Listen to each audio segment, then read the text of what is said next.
자, 우리가 오늘 공부할 부분은 동명사입니다. 동명사. 자, 동명사에 해당되는 부분 좀 설명해 드릴 테니 잘 보세요. 동명사는 원래 명사의 한 종류입니다. 원래는 동사였는데 명사가 되는 그런 형태라고 해서 그걸 동명사라고 부르는 거예요. 자, 영어에는 이런 게 되게 많아요. 자, 원래는 동사였거든요. 그런데 이 동사에다가 우리가 뭘 붙여가지고 to를 이렇게 붙여서 또는 우리 지금 동명사처럼 뒤에 1번, 2번은 뒤에 이렇게 ing를 붙여서 세 번째는요. 우리가 ing하고 또는 과거분사 pp라고 쓰는 거 있어요. 이렇게 to를 붙여 쓰는 거 우리 배웠죠. 이거를 to 부정사. 그 다음에 뒤에 ing 붙인 이걸 우리가 오늘 배울 동명사. 그 다음에 또는 이제 이 ing는 뭐뭐 하는 중이라고 쓰는 오늘 우리가 배울 동명사의 ing하고는 달라요. 모양은 같죠. 뜻이 다르죠. 자, 이렇게 그런데 방금 우리가 배웠던 이 원래 동사였었는데 여기에서 이렇게 모양이 바뀌게 된다 그랬잖아요. 그 이유는 뭐냐면 한 문장에 동사를 두 개 넣을 수는 없어요. 한 문장에는 주어와 그다음 동사는 하나만 존재해야 되거든요. 그러니까 동사 같은 걸 두 개를 쓰고 싶을 때는 동사 아닌 다른 성질로 바꿔야 돼요. 이렇게 만드는 방법은 to를 집어넣는 방법, 뒤에는 ing를 넣는 방법 등등등.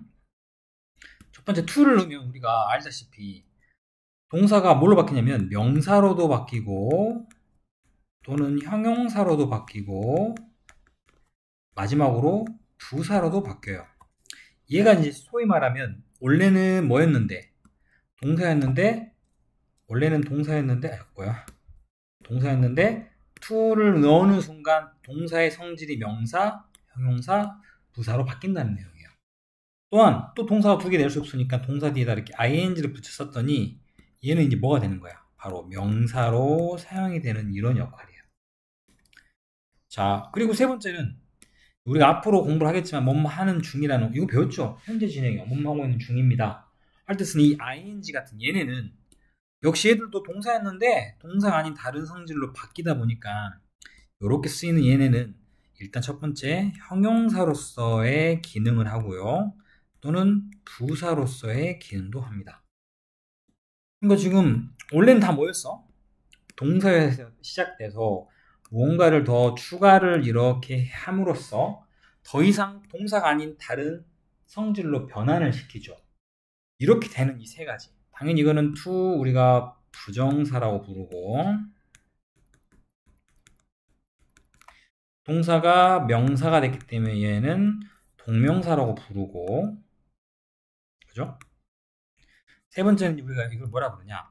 얘네를 전부 다 합해서 한마디로 분사라고 불러요. 하는 중이라는 것은 현재 분사, pp라는 거 우리 배웠죠. 수동태 만들 때 배우고 과거 분사.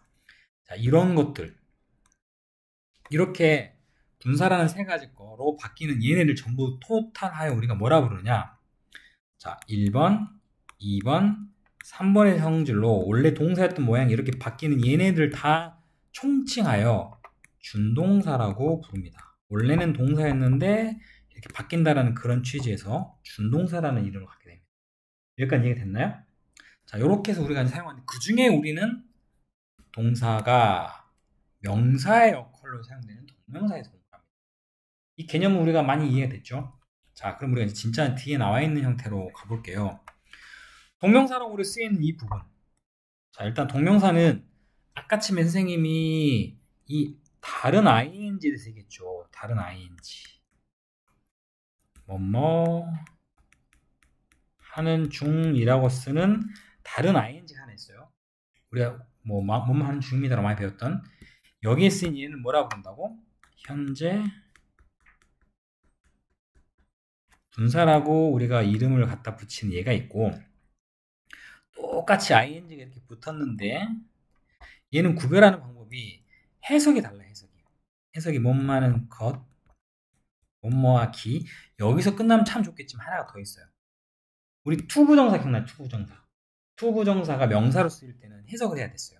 뭐뭐하는 것, 기로 해석이 되면 투부정사가 명사의 역할로 쓰인다. 이렇게 배웠었는데 동명사도 걷기까지 똑같은데 하나를 더 집어해 놓아야 돼요. 몸하기 위한이라는 것까지 하나가 더 들어간다. 여기에 대해서는 우리가 조금 추후에 더 공부를 할 겁니다. 자, 어쨌든 이렇게 쓰이는 건 동명사다. 그러면 현재 분사하고 동명사하고 구별하는 방법은 유일하게 해석을 해보는 수밖에 없다라는 내용. 이건 아시죠? 우리가 여러 번 했었던 것 같아요. 자, 그런데 일단 동명사는 아까 말씀드린 것처럼 하는 역할이 명사의 역할입니다. 영어에서 명사가 하는 역할이 뭡니까? 라고 누군가 나한테 물어본다면 역할이 많죠. 그런데 가장 먼저 눈에 띄는 것은 주어로서 쓸 수 있죠. 동사로는 못 써요. 동사 아니니까. 두 번째는요. 두 번째는 3이라 쓰네. 선생님 정신 나갔나 봐요. 두 번째는 목적어로 쓸 수 있습니다. 세 번째는 보어로서. 이렇게 영어에서는 명사가 문장 안에서 쓸 수 있는 역할이 주어, 목적어, 보어의 역할로 사용이 됩니다. 이건 이제 기본적으로 이렇게 쓰이는 걸 알고 여기에 대해서 좀 더 자세하게 설명하겠습니다. 자, 제일 먼저 주어로 쓰이는 거에 대해서 이렇게 나와 있죠. 주어로 쓰이는데 자세히 보시면 여기 뒤에 is 나왔죠. 그죠? 자, 그런데 보니까 얘가 지금 동사라는 거 우리가 누가 봐도 알 수 있어요. 그랬더니 주어가 뭡니까? 그랬더니 다 뭐냐면 vegetables요. 그럼 vegetables는 여러 개인데 어떻게 is를 쓰지? 안 맞죠. 자, 여기에 주어는 미안하지만 eating이에요. 왜? eating은 우리가 채소를 먹는 것이라고 해석되죠. 이거는 하나의 행동이에요. 그래서 얘가 문장의 주어입니다. 얘가 주어기 때문에 영어에서 뭐가 동명사가 문장의 주어로 쓸 때는 항상 단수 취급을 합니다. 그러다 보니까 당연히 주어가 뭐기 때문에 단수기 때문에 동사도 단수가 되겠죠. 뒤에도 볼래요? 동사는 takes입니다. takes. 이것도 뭐야? 동사인데 단수니까 s는 es 쓰는 거죠. 주어도 당연히 knitting. 스웨터를 우리가 knit랑 짜는 거. 짠다는 하나의 행위죠. 이것도 몸 하는 것이라고 해석이 되고 자연스럽게 얘가 주어가 되고 얘가 주어니까 당연히 동사하고는 단수로 사용된다. 자, 그런데 우리가 잘 알다시피 eating은요. to eat로 바꿔도 전혀 문제가 없습니다. knitting도요. to knit로 바꿔도 전혀 문제가 없습니다. 얘네는 그러니까 동명사가 영어에서 주어로 쓰인 이 자리는 이 자리는 to 부정사로 바꿔도 역할의 변화가 전혀 없어요. 그럼 사실은 우리가 이것만 생각하면 뭐하러 동명사를 공부해? to 부정사 하나 하면 되지. 꼭 귀찮게 할 수 있잖아요. 그런데 이제 그러지 않는 게 좀 있죠. 두 번째, 자, 목적어가 있는데 영어는 두 가지 종류의 목적어가 있습니다. 자, 우리 좀 뒤에 책에 나와 있지만 보면서 하면 참 어려워요. 일단 영어에는요. 여러분이 잘 알고 있는 일반 동사라는 게 있죠. 먹다, 보다 이런 일반 동사. 일반 동사 중에는 이 뒤에 뭐가 필요한 거? 이 동사의 목적어가 들어가는 경우가 있습니다. 이게 뭐라고? 동사의 목적어라고 쓰겠죠. 동사 뒤에 하나의 명사가 이렇게 사용이 되는 경우입니다. 이렇게 쓰이는 목적어가 하나가 존재하고요. 두 번째는요. 모든 게 다 동사 뒤에 쓰이는 목적어만 있느냐? 그게 아닙니다. 다음은 전치사라고 우리가 배웠죠. 전치사 어떤 게 있어요? 대표적으로. 아이고, 색깔이 아예 안 보이네. 전치사에는 뭐가 있습니까? 본인이 알고 있는 거. in, on, at 등등등 이런 것들 다 전치사라고 부르죠. 이렇게 전치사라고 쓰는 단어 뒤에도 또한 명사인 목적어가 들어갑니다. 아까 지금 얘는 뭐라고 그랬냐면 동사 뒤에 쓰기 때문에 동사의 목적어라고 그랬죠. 그럼 여기는 뭘까? 당연히 전치사의 목적어겠죠. 그 목적어예요. 자, 내가 이 얘기를 왜 하냐면 이 목적어는요 다 뭐가 돼요? 명사가 돼요. 명사가 하는 역할이에요. 근데 우리가 배웠던 동명사도 명사의 한 종류죠. 바로 이 부분을 오늘 우리가 할 겁니다. 자, 맨 처음 imagine이라는 단어가 있습니다. 뭔가를 상상하다. 그죠? 근데 발레리나가 되는 것을 상상했다라고 쓰려고 being을 썼어요. 이게 뭡니까? 당연히 동명사겠죠. 이 동명사는 주어입니까? 아니에요. 상상하다라는 동사의 목적어라고 불러요. 이 용어 잘 기억하세요.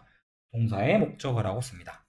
자, 근데 두 번째는 worried라는 동사가 나왔어요. 얘는 우리가 지금 이거랑 상관이 전혀 없는 그 뒤에가 about. 바로 얘를 우리가 뭐라 부르죠? 전치사라고 부르죠. about 전치사. 이 전치사가 영어에서 쓰이면 전치사 뒤에는 반드시 명사가 들어가요. 꼭 이게 들어갈 필요 없어요. I'm worried about my house. I'm worried about my friends. 이런 식으로 쓸 수 있습니다.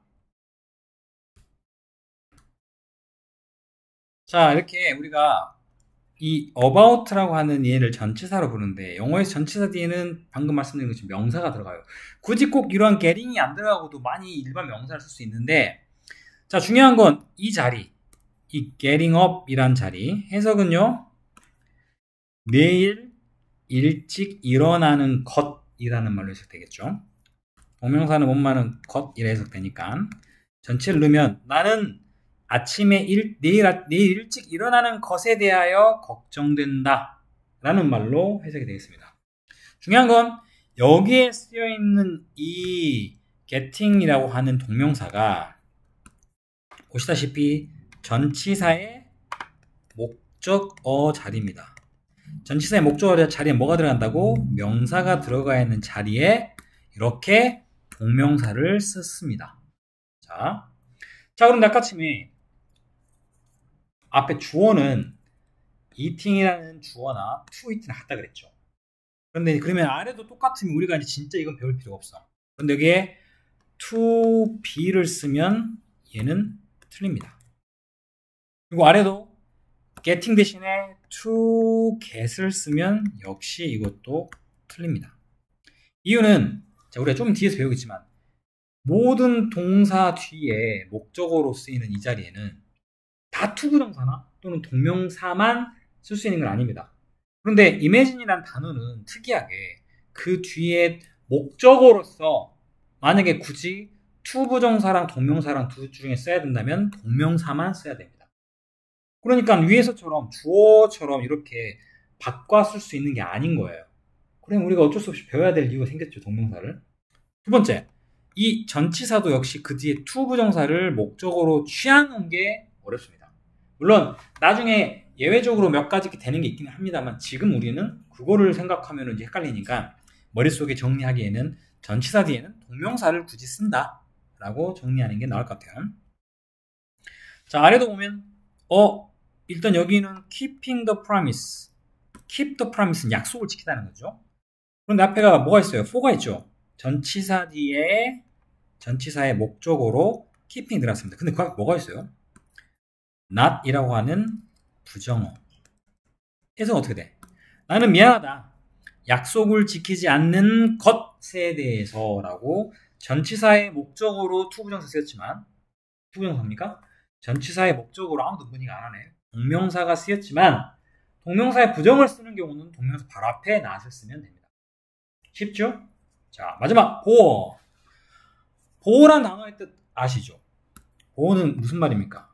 뭔가를 보충 설명해 준다. 보충 설명이란 말을 주어서 보호라고 줄여 쓰는 거예요. 자, 근데 그 자리가 주어는 뭡니까? 제이크의 hobby. 그런데 뒤에 collecting이라는 단어를 썼습니다. 자, 제이크의 취미는 외국 우표를 모으는 것입니다. 라고 거실에 썼댔죠. 그런데 여기서 보면 앞에 있는 hobby랑 취미를 모으는 것이랑은 공통된 내용입니다. 맞나요? 그럼 이게 뭡니까? 앞에 있는 주어를 보충 설명해 주는. 무엇을 보충 설명해? 주어를 보충 설명해 준다. 그래서 이걸 우리가 주격 보호라고 명칭을 정했어요. 어쨌든 얘는 보호입니다.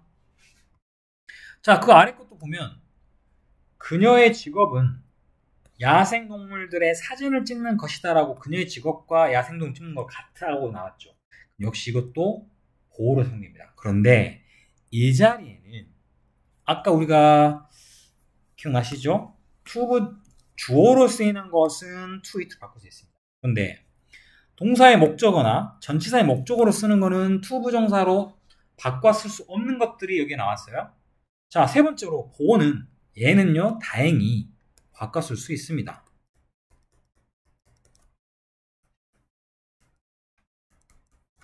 얘네는 큰 문제 없이 바꿔 쓸 수 있습니다. 그러니까 어떻게 보면 to 부정사랑 겹치는 부분이 많은데 우리는 겹치는 것보다는 이렇게 겹치지 않는 부분들을 정확하게 이해를 하는 게 중요하겠죠. 자, 이해됐습니까? 자, 그리고 그 아래 보면 관용 표현이라는 게 있어요. 관용 표현. 이 동명사가 여기 보면 다 이렇게 나와 있어요. ing, ing, ing, ing 되게 많아요. 뭐 이렇게 뭐 ing가 되게 많아요. 자, 여기 있는 ing 전부 다 뭡니까? 동명사입니다. 그런데 관용적 표현이란 건 뭐냐면 얘네들이 어떤 이유인지 모르겠지만 이렇게 써요. 그런데 그렇게 쓰는 거 우리가 그냥 해석해서는 해석이 안 될 가능성이 커요. 물론 go ing는 뭐 우리가 뭐뭐 하러 가다 이거는 왠지 좀 쉽죠. 근데 나는 도울 수가 없습니다. ing 하는 걸 뭐 하지 않을 수 없다. 이거랑 전혀 말이 안 맞죠. 그러니까 관용적인 표현은 우리가 단어 외우듯이 또는 수거 외우듯이 외워두셔야 되는 부분이에요. 그게 안 돼 있으면 문제를 푸는 게 상당히 어려워지는. 중요한 건 이런 표현들은 전부 다 동명사를 꼭 뒤에 취하죠. 자, 이 중에 우리가 꼭 눈여겨봐야 될 것. 나머지는 너무 쉬우니까 상관없는데 cannot help ing. 이게 무슨 뜻입니까? 엄마 하지 않을 수 없다. 할 수밖에 없다는 뜻이야. 나는 울지 않을 수 없다. 그 말은 울 수밖에 없다라는 뜻이야. 이해됐죠? 그 다음에 뭐뭐 하는데 바쁘다. be busy ing. 뭐뭐 하느라 바쁘다. 나는 숙제하느라 바쁘다. I am busy doing my homework. 이런 식으로 쓸 때 쓴다. 물론 뭐뭐 할 가치가 있다라는 이 worth라는 단어가 가치가 있는 이는 형용사지만 자, ing를 쓰는 이 세 가지 것은 체크해놓고 알아두시고 이쪽은요. 아, 이거는 근데 잘 안 틀려. 왜? 이게 전치사잖아. 전치사 뒤에 동명사 나온다는 거 너무 잘 알기 때문에 그다음 굿에서 무엇을 잘한다는 뜻 우리가 하도 많이 했기 때문에 이거는 잘 안 틀립니다. 근데 이거 feel like 뭐뭐처럼 느껴지다라고 우리가 물론 동사에서 배웠긴 했어요. 뭐뭐처럼 느껴지다라. 근데 그 뜻이 아니에요. 여기서는 feel like 뒤에 ing가 이렇게 나오면 이때는 뭐뭐처럼 느껴지다가 아니고 뭐뭐 하고 싶다라는 말로 쓰입니다. 자, 적어도 이 네 개는 여러분이 반드시 표시해놓고 나머지는 보면 그렇게 틀리지 않는데 요거는 해석하다가 보면 틀린 경우가 많으니 꼭 체크해놓고 여러분이 외우셔야 된다라는 거. 자, 우리가 일단 숙제로는 그 뒤에 거를 풀어보고 오늘은 시간이 애매하네요. 내가 워크북을 하나 풀리려고 그랬는데 일단 여기까지 정리하겠습니다.